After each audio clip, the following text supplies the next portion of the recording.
Right, okay. I think we're live on the Facebook page right now. I'm just going to double check that. But welcome to the fourth episode of A Cuppa with the Calm Birth School. Oh, I'm just going to mute myself. My name is Liz Stamford and I am the manager for the Calm Birth School.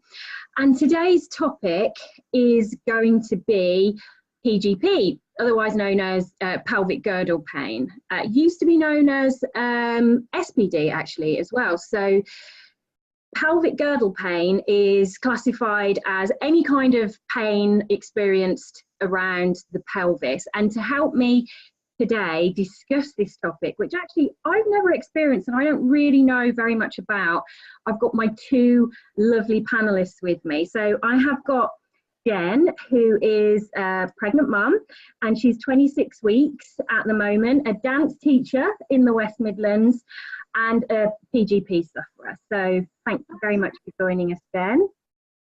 And I've also got the lovely Penelope Peacock, who is a Calm Birth School instructor.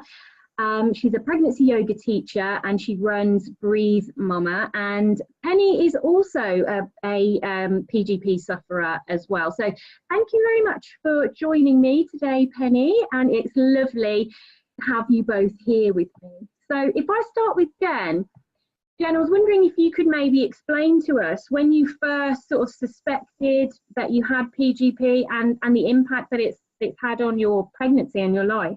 Yeah, sure. So I had a really great first 12 weeks. Really lucky, didn't get any sickness. If you like food, and I've quite a bit of food, but was really lucky with like my first 12 weeks. And I think I got a bit cocky in those early days. I was like, I got this, I can do this, great. And then just after my 12-week scan, it had quite, like you said, I'm a dance teacher, and I had quite like a heavy weekend of, not me performing as such, but we'd had a couple of shows where we'd all been on our feet and everything.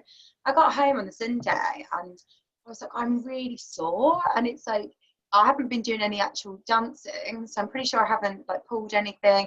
And I said to my husband Tim, I said, it's literally like I've been kicked in the crotch. That's how it's almost like that bone right at the front. I literally, someone's kicked me there. And I was like, I know that hasn't happened. Maybe it'll ease off. Yeah. So that was at 12 weeks, and it came back the next day. It sort of had gone in the morning, and then the next day it came back, and I was like, okay, this is something. So I did a bit of Google, everyone's best friend Google, did a bit of Googling, and on the NHS Choices website, it literally described the symptoms down to a T, but said that you don't tend to get it till quite a bit later on. So I was like, oh, well, maybe that's I'm just getting it a bit early, but that's fine. And I had a little look at like the advice and everything, which was a bit scary in itself, because as a dance teacher I was being told like, don't stand up for too long, keep your knees together and all that kind of splits as well. Yeah, so when I first spoke to my midwife about it, she was like, just take it really easy, sit down as much as you can, don't part your legs. And I was like, oh, so I probably shouldn't be doing splits then. And she was like, no. And when I first found out I was pregnant as well, like I'd had to change quite a lot of the dancing anyway, because I changed a lot of the ab stuff, stopped doing all the abs. So I'd started doing squats and things. And me. So that was at 12 weeks. And I gave it a couple of weeks and then flagged it up to my midwife, who said, it's a bit early for that actually. And I ended up getting checked for a blood clot in the end because of the pain in my groin. Oh my goodness. I kind of knew it wasn't that. Like when she was saying, like, I think she sent me out of, just to be definitely sure that it definitely wasn't this blood clot, but I kind of, when you know your body, don't you, I kind of knew it wasn't really that. And the things they were asking me, I was like, oh, I'm pretty sure it's not that. So the 16-week checkup, I said to my midwife, no, I'm struggling with it now, because I was struggling with my work, you know what I mean? Like I couldn't take a class on my own anymore. I had to have help because I couldn't warm the kids up, I couldn't demonstrate the moves properly, and so at 16 weeks I was like, I think I do need that referral, which actually came through last week. And so it's taken a while for the referral to come through.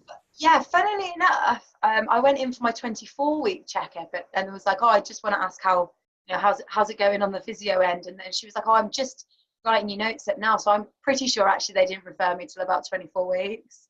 Oh no! Having flagged it up at 16, but between the 16 and the 24 weeks, I noticed like a massive change in everything. Like at the 12 weeks, I was still managing to have a pretty normal day, you know, go upstairs pretty easy and things. But at 24 weeks, like I really struggle going up the stairs now, and even to the point where sometimes putting my left foot down on the clutch, like after a long day, to pick my foot up and put it back down on the clutch again, is quite difficult. So yeah, so it's starting to impact like just totally normal day-to-day stuff that we wouldn't really give like a second thought to. Yeah, massively. And I kind of think maybe that's why some women don't really realise until they're a bit further on, because they're not trying to squat and do the splits. Yeah. When it starts impacting going up the stairs after a long day, I think that's when it flags up to people, oh gosh, maybe that's not right. But the backache has come in with it a little bit now. And I was saying to you earlier, Liz, wasn't I, about how everyone expects a bit of backache in pregnancy, and maybe it kind of gets coupled in and grouped in together. And some women might not be so aware that actually what they've got is a bit more than the average. Yeah. So that's where I am at the moment. I've got my referral next week, so who knows what that will bring. Yeah, well, fingers crossed that it's a positive appointment for you, and that you get some help. So I'm interested to hear what, in comparison to your experience, what Penny's experience was like. So Penny is mum to 2 boys, so your youngest is 1, so it's quite fresh in your mind, and in fact you're still sort of experiencing some of the symptoms that you had in pregnancy, I believe, but I'd love to hear what your experience was like. Yeah, I am just a little bit, but for me, it came on in my first pregnancy. So my eldest son's 3.5. Yeah. And it's kind of a similar story, actually, in some ways, is that I was doing a lot of yoga, quite sort of strong yoga practice. And I had made some adjustments to that, but I had been at a class where I had done a lot of wide-legged poses. Poses like with when your legs are like at that sort of angle. And when I woke up in the morning, I felt a little bit sore, and I thought that's weird. And then I was cleaning my flat actually, and I was like, wow, this is really painful, something's wrong. And I was 20 weeks at the time. And around 20 weeks, you have a massive surge of the hormone relaxin. So it is quite common around that stage. Like you're saying, Jen, that, you know, around that between sort of 16 and 24 weeks, was it that you've had, that things have gotten worse for you? And that's sort of when it started for me. And that pregnancy was very, very difficult. I went along to pregnancy yoga classes after that, and they helped enormously, which is one of the reasons why I'm now a pregnancy yoga teacher. I just found the classes really, really helpful. But so good. Yeah, it was really, really good. So there was always a chance that I was going to get it again in my second pregnancy, and I did.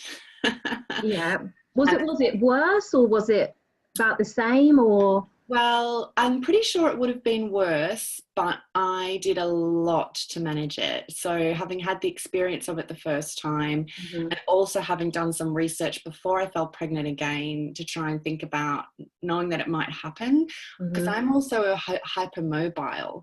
So my joints are quite mobile. It's that you might be as well, Jen. Slightly, not massively, but a little bit. Especially in the legs, actually, really hypermobile, but not so much anything else.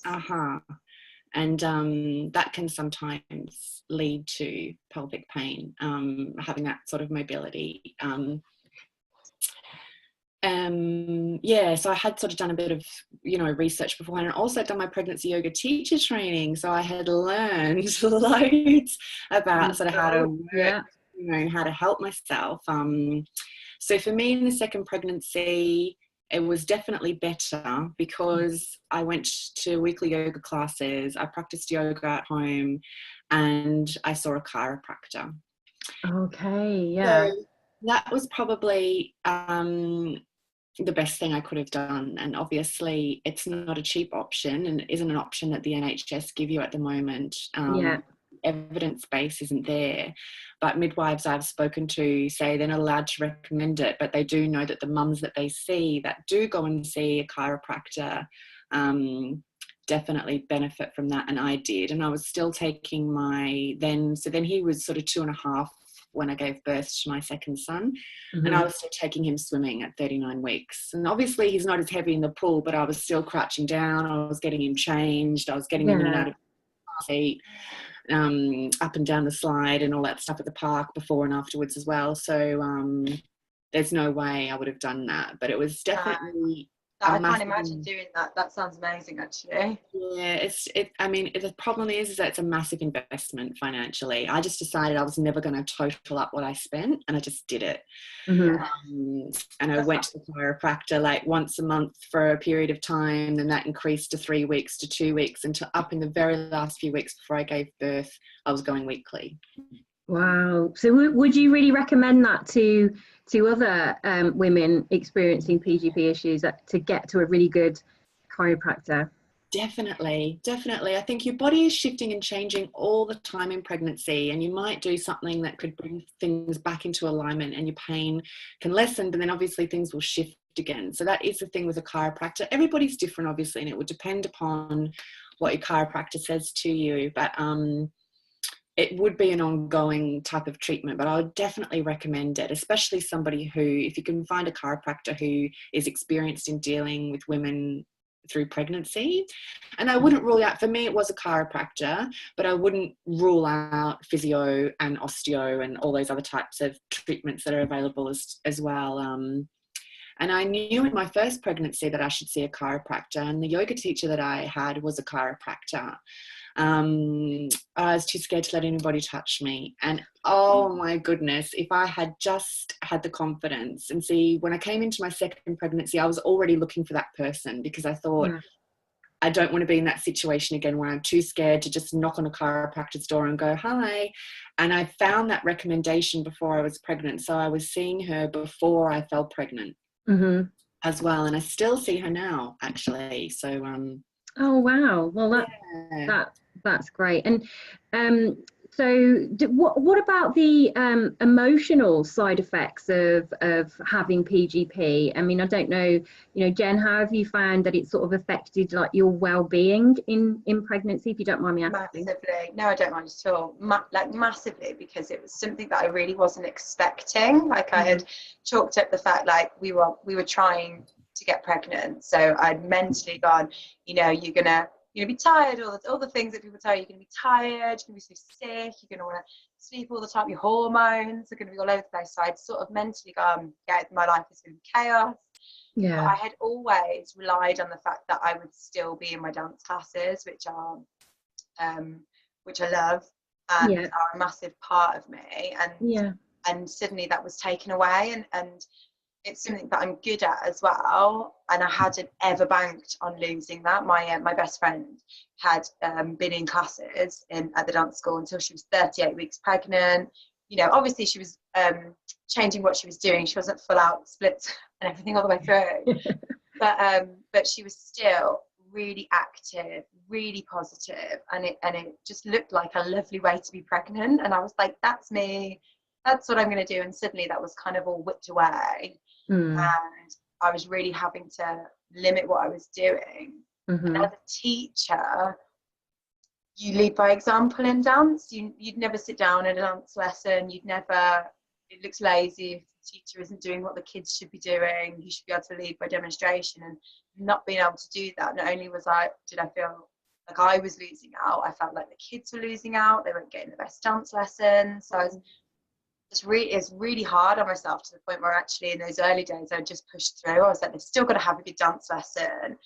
I'll just have to lunge, and they'll just have to lunge a little bit lower than me, and I'll just have to say, you guys can lunge more. But it got to the point where when I was getting home from those dance lessons and I couldn't get upstairs, I was like, someone else is going to have to teach those lessons, which again was so difficult, because any form of teacher, like as a yoga teacher, Penny, you'll know this, Liz as well, like when you're invested in people and suddenly you have to step away from them, it's really, really tough, because you feel like you're letting them down. and I just hadn't banked on it at all. I just made that assumption that I was going to be in there. And it's almost like the mind was so willing, like all I wanted to do was get up and dance, but my body just wasn't. So kind of negotiating that and going, stop doing it. Luckily, I've got an amazing support group, support system at work. Like all the girls that work for me and the ladies that work with me were all like really up on it as well. So they were like, you shouldn't be doing this, and almost like bullied me into sitting down quite a bit. But some days I was like, okay, you're right, and some days I was like, I just want to stand up, and it was tough. And I'm not going to say there weren't tears, because there were.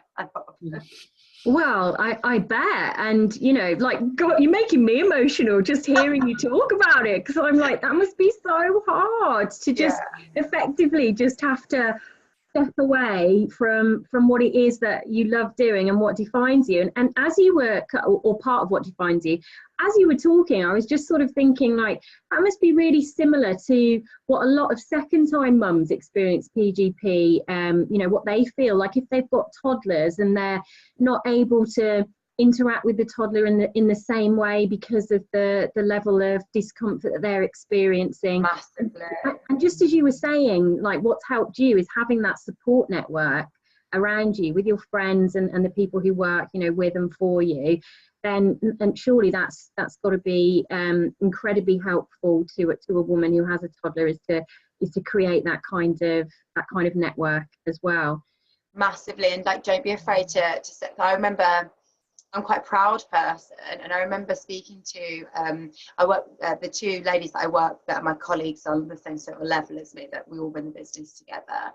I remember just I'd had like two really like tough days at like physically demanding days at dance, and I remember just texting them and going, I don't think I've been that honest about actually what this is. I think I've actually tried to sugarcoat it and be like, oh, we'll be fine, but I'm struggling a little bit, but I'll be fine. And I just hadn't been honest with them. And I remember I would on a Tuesday be teaching till 8:30 in the evening, and the other two ladies had been there till 7, but they had hung around and like sorted out a load of admin stuff as well, so about 8:15.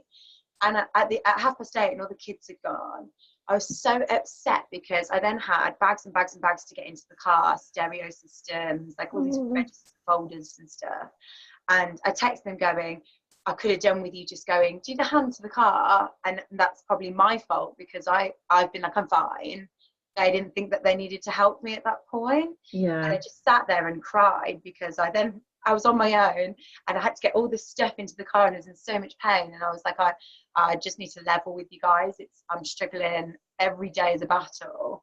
And I think we were talking briefly earlier about how some women just don't speak up and just assume that it's all in part of the pregnancy package and they just have to deal with it. When actually, if you open up to people and just say, actually, I'm really not that good, I'm really struggling with this today, people do just want to help, and that network is invaluable later on, massively. Absolutely, I totally agree. What about you, Penny? Can you relate to that? Can you remember like a standout moment where you were sort of like at the end of your tether and then, you know, managed to get some support? It's so hard because I was moving house as well, and my husband was away in my first pregnancy, so it was so tough. But actually my workplace at the time was absolutely brilliant. I was living in Glasgow and the Commonwealth Games were on, and I couldn't get to work because I couldn't get the train, because I couldn't walk to the station and get up and down the stairs and then at the other end as well. And I was driving, but obviously because the Commonwealth Games were on, between my house and my office pretty much all the roads were closed.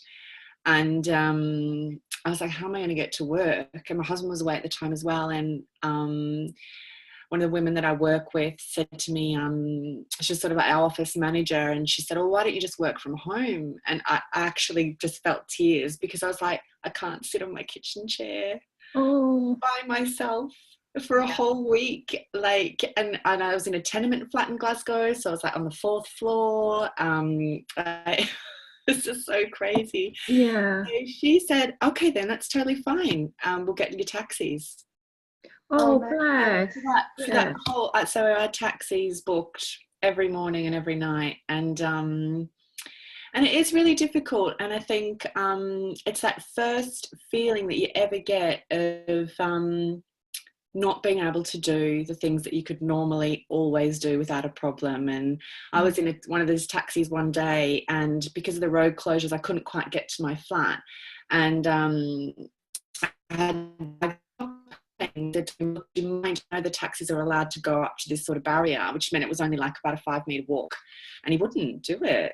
And I thought, all right, fine. And I just got out of the taxi, and then when he saw me and how heavily pregnant I was, and I was like hobbling up the street, and he's like, oh, and he pulled over and he got out and he helped me with my shopping. And I was like, didn't you notice I was pregnant? And he was like, no. And oh my goodness, it was crazy. And I also got, like, I worked in sport at the time, so we'd all been given tickets to go and see events. It was so exciting, and I couldn't go because I couldn't get across town. And one of the events that I got tickets for, I think, was the athletics, which was at Hampden Park, which is a massive big stadium, loads of queuing, loads of stairs. I would have had to get public transport there. And again, my work was fantastic, and I swapped my tickets and got to go to something that was more local to me and was easier access, which actually ended up being Australia versus Scotland in the netball. So I was pretty happy with that. It's just those types of things that you do, and you don't really, I think as women, we underestimate how much we just get on with things, and we don't always just say, do you know what, I actually can't do this, I need help. And we're so stubborn, I think. And I agree, definitely. And it is emotionally really hard. And there's definitely lots of tears. And there was one day when I was moving house, and I'd been up and down the stairs too many times from the flat, and I was at the bottom of the stairs at the landing crying because I had to go up all 4 flights, like one. And then again. Oh no. So it takes like a lot of planning, really, I would imagine. Once you are sort of in the throes of experiencing PGP, I imagine that by planning out your day and kind of trying to avoid stairs and avoid the things that aggravate it could be something that could help, but could also be a frustration as well. I imagine that. Yeah, sorry, Liz, I didn't mean to cut you off there. No, it is hard, but I think it's like little things like getting your shopping delivered, because you can't push the trolley around to the supermarket, especially if you get one with a bung wheel. Like I still can't, like, I had my son in a trolley the other day, and I was like, I physically can't, like, actually move it. And not because of my actual strength, but because my pelvis is still not 100% back to normal. And you don't want to aggravate it as well. That's the thing, isn't it? But taking steps to make sure that you're not putting yourself in a position that's going to increase, like, the discomfort or the pain that you're experiencing. I was trying to find some statistics, and the only thing that I found was that it's actually 1 in 5 women that will experience PGP, and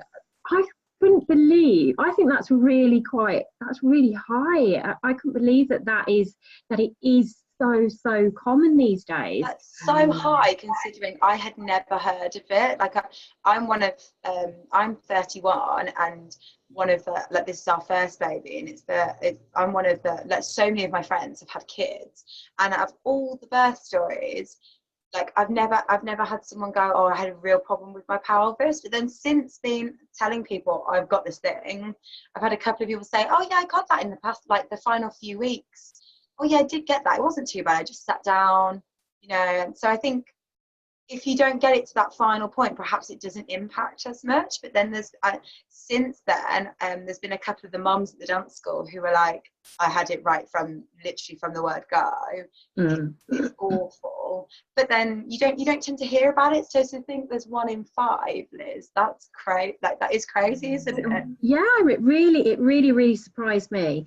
I think perhaps as well, what I wanted to touch on was, like, the impacts that it can have for a birth experience as well. So Jen is obviously, she's preparing for her birth using hypnobirthing, and I guess Penny, you must have had to have considered what the impact that PGP was having on you when you were in labour. So I'm just wondering about your experience of labour and if PGP did affect it at all.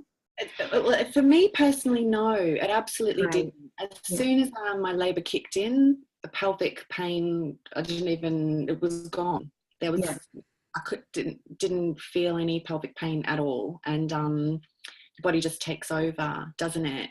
But it created a lot of anxiety for me when I was pregnant, and I found it very, very difficult to find answers around how could I make myself worse? Because I had nannied in my uni days for a mum who had ended up with quite a serious pelvic injury from having 3 children and not being treated properly. And her 3rd child, she'd had a C-section because of her pelvic girdle pain. And so I had this in my head, like, oh no, what if I could cause some sort of permanent damage? What do I do? And all you ever hear is measure the distance when widen your legs and measure the distance, as Jen's laughing, of how wide you can take your legs before your range. Yeah. And then when you're in labour, you give the midwife a string. And that's how wide your legs can go. Or you give them a measurement. I don't know how they measure it. It's probably why you're supposed to take the piece of string in your birth bag. It was quite sort of scary time, but I did do hypnobirthing when I was pregnant with my son, my first pregnancy, and the course that I did, we didn't really cover the sort of active birthing positions. So definitely, but I mean, I gave birth to my son absolutely fine. I had a natural delivery. I didn't have any problems. And I wasn't actually in the ideal birthing position either. I was on sort of one of those beds like that. So my tailbone was actually not in the best position, especially for pelvic pain. So when you give birth, and I don't know, Jennifer Liz has taught this to you in your class yet, but when you give birth, your tailbone is the bit that moves to make, room for the baby to come through the birth path. And if you lie on your back or your tailbone is in any way got anything behind it, your tailbone can't move, and then that means that it's your pubic bone that's going to move. And that's what can then mean after the birth that you could have continued sort of problems. I mean, I have had continued problems, but I definitely don't think it was a result of my birth at all. And then with my second son, I had a natural delivery again, but I gave birth to him on all 4s. And that is actually the recommended way for pelvic pain to give birth, is on all 4s, or like leaning over something. And I also do recommend lying on your side as well and bringing your knees up to your chest. But I know it can create a lot of anxiety when you're preparing for your birth, because you don't want to create any more difficulties any more than that's already going on. I think my husband's probably we're at that point in the hypnobirthing where we're talking about fear and fear release. So we did literally so proud, we did our homework. Well done. Thanks. And we'd made separate lists about who was fearful of what, and I didn't even put the PGP down. Mine was more about managing, like leaving work alone and being a new parent, whereas top of Tim's list was the pelvic girdle pain and how that might impact me. And I think we had I just said it's we've got it now, that we're dealing with it, there's no going back, we can't do anything about that now, so you just got to manage it and be open to, well, if something's not working, try and change it up. So obviously we've been talking in classes about like things to do in the early stages of labour, and I said, I'm not going to be going for a walk in the early stages of labour, so we'll go for lunch, or we've got rabbits, we'll get the rabbits out because they're very calming, that sort of thing. So I think it's just sort of negotiating and being realistic about what it is that you will be able to do. I'm hoping to be able to get in the birthing pool to take a bit of pressure off, because that's when I'm really comfortable, is in the bath. Can't recommend a bath enough to anybody suffering. Like As long as even you if you get out think, of it. even if you think, God, sometimes like stepping over and into the bath is just sometimes not even worth thinking about. But my husband literally just puts me in, and being in there for half an hour is worth £100,000 probably. So I'm hoping to be in the birthing pool, and like you say, like try out all fours. Or we watched a birth the other week, didn't we, about someone who was over the back of the bed, and just trying to discuss lots of different options. So if we get to that position and something's not working, then we have something else to go to, I guess. Yeah. But it was really interesting that it was top of his list and that I hadn't even considered it. Yeah, bless him. Absolutely, definitely. I can't believe we've been talking for half an hour, ladies, already. It always surprises me. So we are going to have to finish up soon. But I guess I wanted to ask Jen if you've got any sort of specific questions for Penny, who, you know, has experienced PGP and has you know, given birth with PGP, etc. Have you got anything that you want to ask her at all? You already covered a lot of the labour aspects, and I think I'm quite positive going in. Like, we're just going to do our best, and if it doesn't work, it doesn't work. We find another route. But I'm struggling a lot at the moment with sleeping, because I'm a front sleeper naturally, and then I've moved to sleeping on my back, and obviously I've got to that point now where bump is getting quite so heavy that you can't sleep on my back anymore, and I find sleeping on my side so painful, to the point where when I try and roll out of bed, like my whole back, lower back and pelvis, just it cracks. It sounds actually more revolting than it feels, but it's disgusting. And I just didn't know if you had experienced anything comfortable for sleeping or anything that might help. Yeah, it is difficult because every time you turn over, obviously you've got to take both your legs, and sometimes I would have been to the chiropractor, or I've been in a yoga class and I'd be feeling really great, and then I'd turn over in bed at night, and like that would be that sort of thing. But I just had cushions everywhere, so I had them under my bump, between my legs, and that is a really, really good one to do, to have one between your legs and to trying to keep your legs together and in the same position. And then when you do roll over, squeeze the pillow between them and take it with you. Oh, okay. And then you'll be rolling over with your legs together, rather than rolling over and taking one leg and then the other leg, which is really what you want to avoid. It's like that thing that they always say about getting out the car with pedal. Oh, yeah. Taking both legs, sitting on a plastic bag or something so you can swing both legs around, but also having a pillow at your back. So that would actually probably really help if that's when you're waking up and that's getting really sore. Definitely.